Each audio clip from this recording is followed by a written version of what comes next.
संजय निरुपम जी हमारे साथ लगातार बने हुए हैं। संजय निरुपम जी, ज्योतिरादित्य सिंधिया जिस तरीके का कटाक्ष कांग्रेस पर कर रहे हैं उस पर भी जवाब दीजिएगा सर। और जो पहले आप कह रहे थे कि साहब योजनाएं तो कांग्रेस ने बहुत अच्छी चलाई, लेकिन अब क्यों हार गए ये पता नहीं, तो क्या इसकी वजह ये माना जाए कि प्रधानमंत्री नरेंद्र मोदी का जो चेहरा है उसका विकल्प कांग्रेस नहीं तलाश पा रही?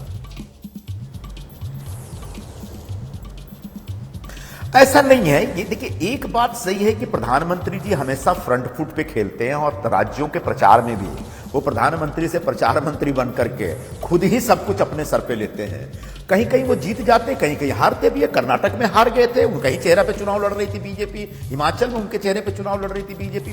वेस्ट बंगाल में उनके चेहरे पे चुनाव लड़ रही थी बीजेपी। तो ऐसा नहीं, कहीं पर प्रधानमंत्री के चेहरा के बावजूद बीजेपी हारती भी है, यहाँ पर बीजेपी जीती है। तो क्या सिर्फ प्रधानमंत्री के चेहरे की वजह से जीती है? मैं ऐसा नहीं मानता हूं। निश्चित तौर पर प्रधानमंत्री जी ने अपने खुद एक प्रचार का नेतृत्व किया फ्रंट पे आकर के, और स्थानीय नेतृत्व पर भरोसा नहीं किया, जबकि कांग्रेस पार्टी ने स्थानीय नेतृत्व पर भरोसा किया और स्थानीय नेतृत्व के नेतृत्व में प्रचार करने की एक पूरी जिम्मेदारी थी। और वहां पर एक स्टार प्रचारक के तौर पर हमारे खड़गे जी, राहुल जी, प्रियंका जी जाया करते थे प्रचार करने के लिए। तो ये एक विषय है, लेकिन हमारे पूरी रणनीति में क्या कमी है और भारतीय जनता पार्टी की रणनीति में क्या अच्छाई थी, कैसे वो जीत गए, इसका निश्चित तौर पर विश्लेषण होना चाहिए और इससे सीखना चाहिए। हर हार से सीखना चाहिए, हर जीत पे गुमान बहुत ज्यादा बढ़ाने की ऐसा नहीं लगता आपको कि ये हार का सिलसिला बहुत ही लंबा होता जा रहा है कांग्रेस के लिए? मतलब चाहे वो लोकसभा चुनाव हो या विधानसभा चुनाव हो, अब स्ट्राइक रेट जो है वो बीजेपी के मुकाबले तो जाहिर सी बात है कांग्रेस का उतना अच्छा नहीं है, हम लगातार देख ही रहे हैं 2014 से।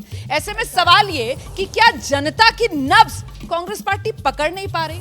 क्या जनता का भरोसा कांग्रेस पार्टी जीत नहीं पा रही? क्योंकि ये 3 राज्य से थे सर, और 2 में तो आपकी सरकारें थीं। अगर इतना बढ़िया आप काम कर रहे थे तो अब तो चलन प्रो इनकम्बेंसी का है, लेकिन यहां पर उल्टा पड़ गया कांग्रेस पार्टी को। और मध्य प्रदेश, जहां इंतजार में आप लोग बैठे थे कि साहब सत्ता में बारी हमारी ही है, वहां पर बीजेपी बढ़त बना लगे। ओवर कॉन्फिडेंस ने तो नहीं मार दिया?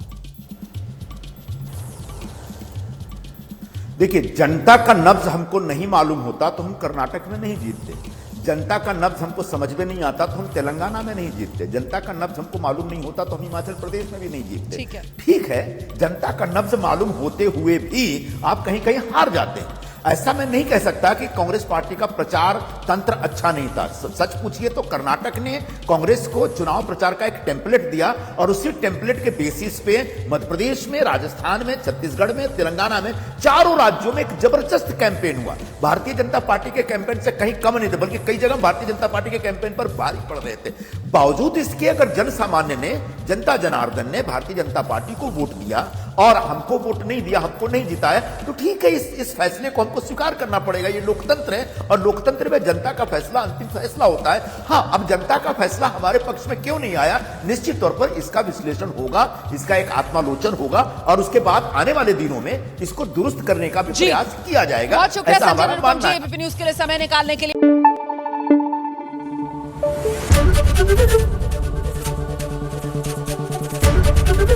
एबीपी न्यूज आपको रखे आगे।